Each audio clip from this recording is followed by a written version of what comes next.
Assalamualaikum warahmatullahi wabarakatuh. Ketemu lagi di Ipy Cooking Channel. Kali ini aku bikin kue mentega ya, bolu mentega maksudnya. Ini dengan ukuran loyang 20 kali 20. Betul-betul enak kuenya ya, empuk lembut. Pertama yang disiapkan adalah saya pakai 8 sendok makan gula pasir ya. Kalau ini terasa manis banget bisa dikurangi ya, menurut selera aja, bisa 7 sendok makan. Terus ada juga setengah sendok vanili, maksudnya seperempat sendok teh vanili ya, setengah sendok teh SP, dan juga sejumput garam atau seperempat sendok teh garam. Dan ini 1 butir telur ditambah 4 butir kuning telur ya. Jadi kuning telurnya itu 5 dan putih telurnya 1, atau gampangnya 4 kuning telur, 1 butir telur utuh. Dan ini di mixer sampai dia terlihat pucat ya. Di mixernya dengan kecepatan sedang aja. Kalau mau pakai kecepatan tinggi pun juga nggak apa-apa ya, dia langsung berubah ya warnanya sampai seperti ini, mengembang. Biasanya kalau pakai kuning telur saja, nggak pakai putih telur, dia ngembangnya nggak terlalu maksimal. Tapi ini selera aja teman-teman, bisa juga nggak pakai putih telur. Oke, sampai betul-betul dia warnanya pucat ya.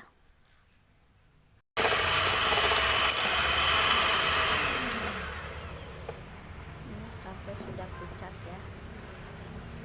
Kemudian kita akan tambahkan 1 sendok butter dan kurang lebih 3 sendok makan mentega. Saya pakai Blue Band. Ini kita panaskan di api kecil aja ya. Kalau sudah setengah meleleh baru kita matikan apinya. Jadi biar kuenya nggak terlalu kering banget, sebaiknya tipsnya ya, dalam melelehkan mentega itu tidak boleh sampai mendidih. Jadi hangat-hangat kuku aja, asal setengah meleleh udah dimatikan saja. Ini saya tanpa api ya, cuma 1 menit aja dengan api kecil sudah. Terus pancinya karena masih hangat ya kan meleleh sendiri. Kemudian selanjutnya saya tambahkan gula pasir sedikit ya. Ini putih telur, ada 4 butir putih telur, dan saya kasih gula pasir juga sampai 3 sendok makan ya. Ini bisa dikurangi secukupnya aja. Kemudian ini kita mixer sampai dia kaku. Setelah kaku kita matikan dan kita siapkan ya tepung terigu yang sudah disaring, kurang lebih 8 sendok makan. Ini separohnya dulu ya. Kita aduk dengan spatula.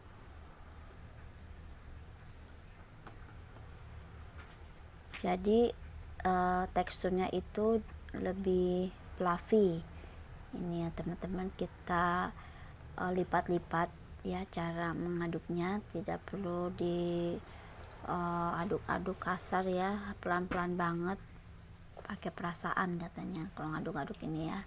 Tapi disinilah banyak ya pengalaman saya, teknik-teknik yang kadang kalau ngaduknya tidak rata, dia nggak kecampur ya, walaupun tidak di mixer ulang. Tapi kalau ngaduknya itu benar, maksudnya semuanya tercampur, maka tidak ada tepung terigu yang tidak kecampur. Kadang kalau tidak rata itu nanti dibakarnya dia ada bintik-bintik putih gitu. Nah setelah itu baru kita masukkan menteganya. Nah ini juga sama ya, saya pakai metode langsung dicampur saja tepungnya dan mentega cairnya. Jadi putih telurnya itu belakangan, karena biar dia enggak turun adonannya ya. Soalnya kalau semua campur dulu terakhir menteganya, biasanya sih pengalaman saya turun. Tapi tergantung juga sih jumlah tepungnya, asal jangan kebanyakan tepungnya ya. Nah ini perlu hati-hati sekali sampai semuanya tercampur rata ya menteganya. Ada juga kalau tidak pakai mentega bisa pakai minyak sayur, cuman gurihnya tuh beda. Kalau pakai mentega atau butter itu gurihnya tuh kerasa ya. Jadi rasa itu salah satunya berasal dari margarin atau mentega atau butter. Yang paling enak itu butter ya. Kalau ekonomis pakai mentega aja, atau bisa di mix seperti yang tadi saya campur ya. Butternya 1 sendok, menteganya 3 sendok gitu. Itu untuk makanan di rumah ya, istilahnya buat sendiri gitu. Tapi kalau untuk jual ada harga, ada kualitas, ada bahan istilahnya ya. Kalau mahal ya bahannya juga cukup mahal gitu.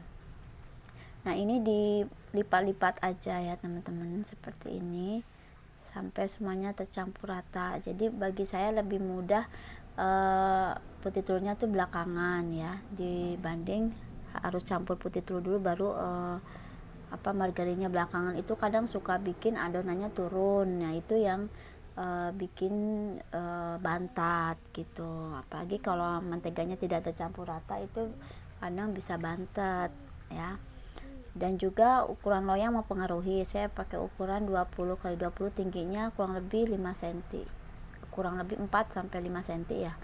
Nah, itu saya harusnya pakainya tuh telurnya 4 aja, tapi ya saya pakainya 5. Akhirnya saya bagi ke adonan ini. Untuk yang coklatnya itu kurang maksimal ya teman-teman. Jadi ini coba-coba dulu aja, karena kita kalau mau bikin kue itu kita harus sesuaikan antara resep dengan ukuran loyang gitu. Jadi ini saya mau kira-kira aja nih, kalau loyangnya ukurannya 20 ke 20, kira-kira pasnya berapa ya gitu. Untuk takaran telur dan tepungnya, biasanya kalau telurnya 5 itu tepungnya sekitar 8 sendok makan cembung ya.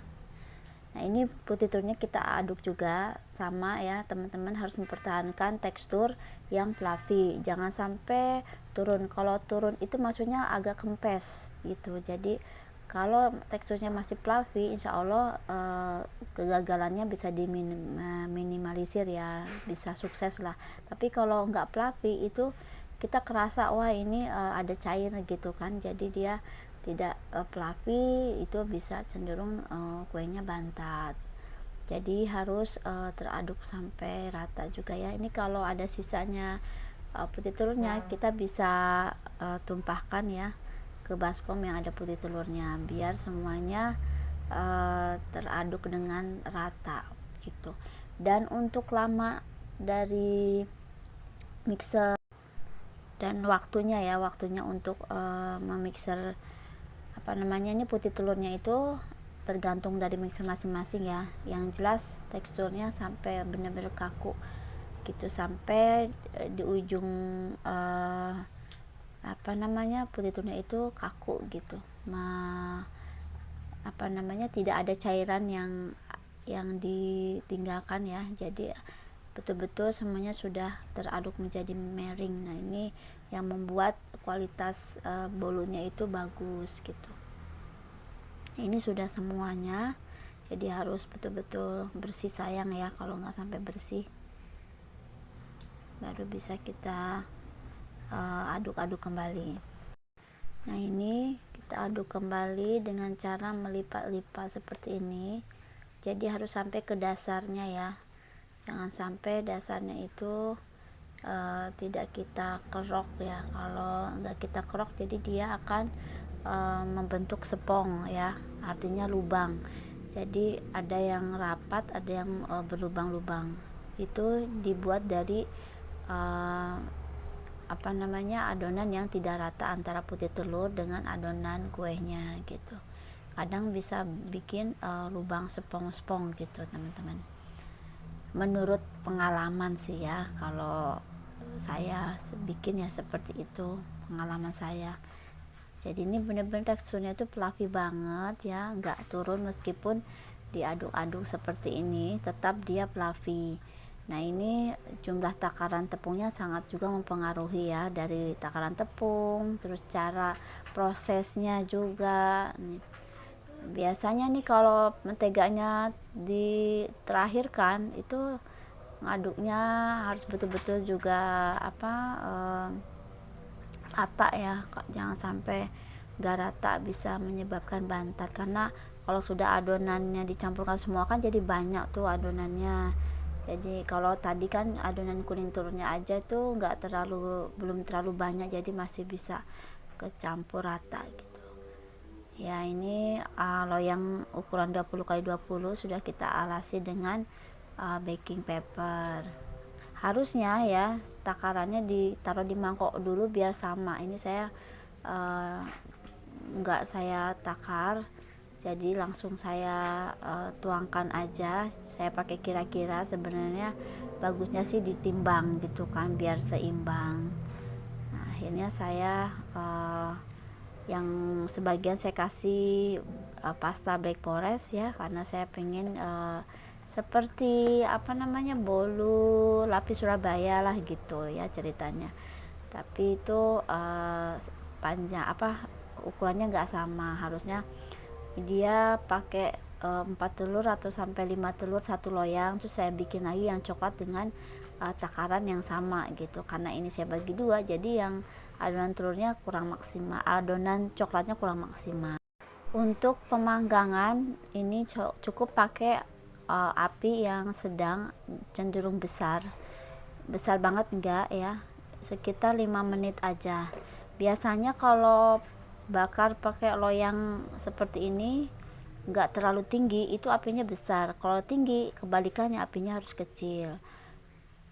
Dan ini setelah 5 menit baru kita kecilkan apinya, panggang sampai atasnya betul-betul matang.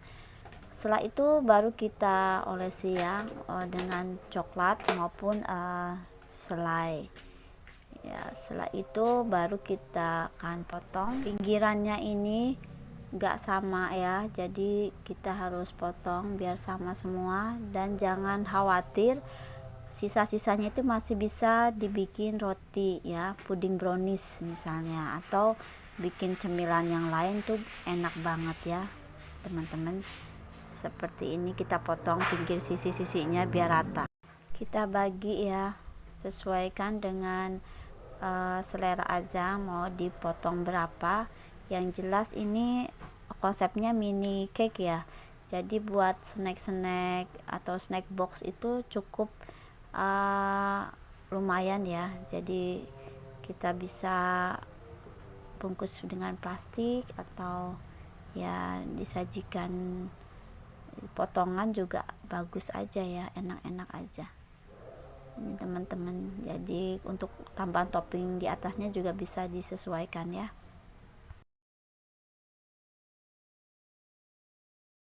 Lembut ya tuh, enak banget, dan dia empuk ya, lembut empuk ya teman-teman. Jadi betul-betul rasanya, tapi ini menurut saya agak kemanisan sedikit ya, harus dikurangin gulanya sedikit aja. Jadi betul-betul enak banget. Bolu mentega ini mantep lah ya buat isian snack box, buat acara arisan atau selamatan gitu. Jadi atau bekalan ya. Ini bisa juga untuk kue-kue ulang tahun. Enak banget, mantep banget teman-teman, bisa dicoba di rumah ya. Yang jelas tadi itu ya tips-tipsnya ya, bahan dan proses pembuatan itu amat menentukan. Juga ukuran loyang serta pemanggangan, betul-betul semuanya harus balance, harus disesuaikan dengan aturannya ya. Kalau enggak nanti bisa sedikit gagal. Tapi jangan khawatir, banyak gagal berarti kita banyak pengalaman ya, belajar di pengalaman. Ada istilah pengalaman adalah guru yang baik. Jadi kalau belum gagal, belum banyak kegagalan, berarti disitulah kita sedang belajar dan belajar terus. Oke, kalau di kontainerkan seperti ini teman-teman, bisa banget ya buat cemilan, minum teh atau ngopi buat di rumah. Enak banget yang pastinya ya, atau bahan hantaran atau buat snack box.